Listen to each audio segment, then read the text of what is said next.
Why is it a laggard? It's in the semiconductor industry, and there are other semiconductor stocks that have been doing better this year. I have added the chart of ARM and Nvidia. So Nvidia is the purple one, ARM is this red one. So when we look at other semiconductor stocks, we can see that AMD is lagging behind the stocks. There are other semiconductor stocks that have been making much bigger moves than AMD. So this tells us that investors are choosing those stocks because they have a better outlook. The stock market is like you going to a university and trying to pick the brightest students. Don't try to pick the students who are not getting the highest grades. That's what's happening with AMD. If you had picked Nvidia or ARM, you would have made a bigger return on your money. So despite the fact that semiconductors were going up, you want to be in the best of the best semiconductor. So if you're an investor, it's better if you're in Nvidia or ARM or TSM rather than this one. That's the first thing.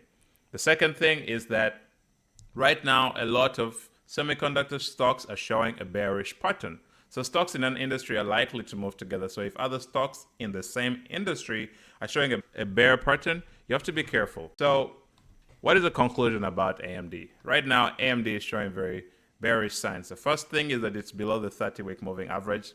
The 30-week moving average is sloping down. The 10-week moving average is below the 30-week moving average. So this is a very bearish situation. The only thing which I would hope that AMD can do is to form something like an inverted head and shoulders pattern. So maybe this is a shoulder, forms a dip base here, comes here and fails to clear the low. And then maybe from there, it can try to go up. But of course, that is speculation. I don't know what the future holds, but this is the best case scenario for AMD. We want it to clear this big trend line, and then this would clearly be a buy from investing and trading perspective. So right now, if you have AMD stock, please sell it if it crosses below this low of $121.